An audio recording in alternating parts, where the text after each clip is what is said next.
Bien, bien, como sabemos se produjeron las elecciones en Gran Bretaña y no hay ganador. Los conservadores liderados por David Cameron ganaron las elecciones, pero no han conseguido la mayoría necesaria para formar gobierno. Como sabemos, en Inglaterra hay un sistema parlamentario en donde el partido que tiene la mayoría forma el gobierno, forma el gabinete, pone el primer ministro, etcétera.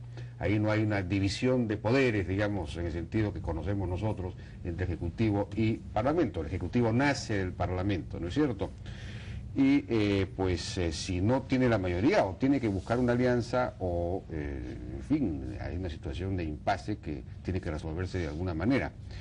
Y otro tema vinculado a esto es la manera de elegir a estos congresistas, que ha influido también en este resultado. Eso lo vamos a ver un poco más adelante. Estamos con José Luis Ardón, que es politólogo, él es decano de la Facultad de Derecho de la UPC, pero además es un Master of Arts en Ciencia Política de la American University, y también tiene una especialización en Relaciones Internacionales de School of Public Affairs de la Universidad de Maryland. Y Mauricio Novoa, que es historiador de la Universidad Católica, ¿no es cierto? No, de la Universidad de Lima. Universidad de Lima. Y de Cambridge. Y de Cambridge, sí, efectivamente. Él tiene una maestría de estudios internacionales de la Universidad de Cambridge, en Inglaterra, precisamente. Buenas noches, ¿cómo están? ¿Cómo les va? Buenas ¿Qué tal? noches, Bien, muchas gracias. Encantado. José Luis, tenías unas Sí, diapositivas para explicar el tema rápidamente. así es. Había preparado unas diapositivas para sintetizar la peculiaridad de la situación que tenemos, ¿no? Es una crisis del bipartidismo británico, porque es la primera vez desde el año 1918 que del total de electores que no votaron por los dos partidos principales llegan apenas al 65%, ¿no? O sea, las minorías, digamos, los que están fuera de los dos principales, llegan a 35% a nivel de los votos, ojo, porque ahí quería indicarte que por efecto del sistema electoral, los dos principales suben de 65% a, me parece que 86%, o sea, ese es el efecto del sistema electoral. Quería también señalar acá que en el Perú, ¿no?, en la elección del 2006, la suma del APRA con la UPP es exactamente la misma, es 65%, pero por efecto del sistema nuestro se aumentó solo a 66%. Ahí es donde se ve la diferencia de uno y otro sistema electoral, ¿no? Pero en todo caso, para Inglaterra esto es algo muy singular. También el segundo punto es que desde el año 74 es la primera vez que se tiene un parlamento sin mayoría, ¿no? En el Perú es la regla tener parlamento sin mayoría, ¿no? Y el tercer punto es que, bueno, desde el 79 es la primera vez que los tres partidos principales tienen nuevos líderes, los tres principales partidos, ¿no? Entonces, esta es la situación peculiar de esta oportunidad. De acuerdo. Bueno, ahí es la composición del Parlamento británico que ha salido de esta elección, ¿no? Como vemos, hay dos colores principalísimos, el rojo, el Partido Laboral, y el azul, que es el Partido Conservador. Pero hay un total de 11 partidos, ¿no? Ahora los otros 9 partidos ocupan 14% de los escaños. Sí. Siguiente. En la siguiente vemos el efecto del sistema electoral, ¿no? Acá hay dos círculos, el círculo de fuera y el círculo de dentro. De dentro es el resultado a nivel del pueblo, ¿no? Y de fuera es a nivel del Congreso, de los asientos en el Parlamento, en la Cámara de los Comunes.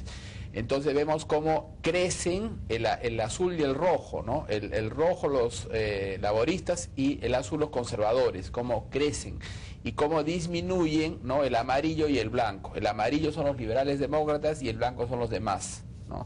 Entonces es el efecto del sistema electoral justamente. Y finalmente, pues la conclusión es que el sistema electoral ha reforzado al primero y al segundo, sobre todo al segundo. A quien más favorece el sistema electoral es a los laboristas, quienes crecen más por efecto del sistema electoral, y perjudica al tercero y a los cuartos, que son un montón, ¿no? Sobre todo perjudica el sistema electoral al tercero, a los liberal demócratas, ¿no? Pero no llega a darle mayoría a los conservadores. Esa es la situación. Ahora, ¿sí vas a decir algo? Sí, digamos, lo que es interesante de esto es que en el fondo se está repitiendo una situación similar a la del año 74, en donde Heath, que había empezado a ser primer ministro conservador el año 70, el 74 no obtiene la mayoría, fracasa su alianza con los liberales demócratas, y eso hace que los laboristas, el Partido Laboral, forme o sea, que tenga que resignar y que forme gobierno.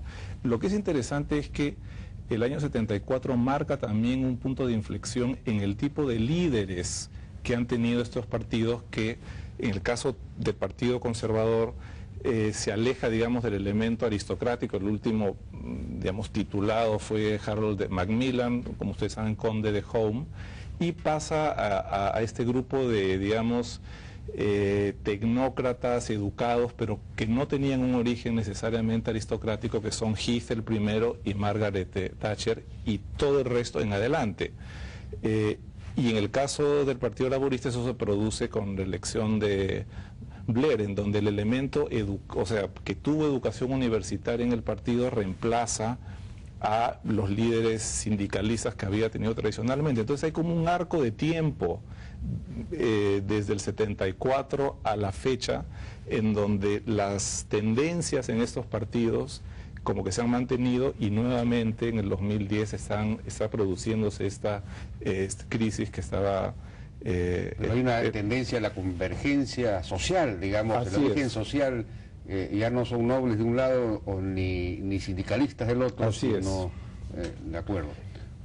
Y gente con una educación sumamente parecida. Es muy curioso que la crítica a Cameron, por ejemplo, de haber tenido una educación elitista, sea una crítica válida a Blair también. Blair fue a la escuela privada más prestigiosa en Escocia, después fue a Oxford, y es la misma trayectoria que ha hecho Cameron, de haber ido a Eton y a Oxford también. Nick Clegg, del Partido Liberal Demócrata, es de Cambridge. Brown tiene un PhD en la Universidad de Edimburgo. Entonces es muy similar, ¿no? Creo que eso es interesante.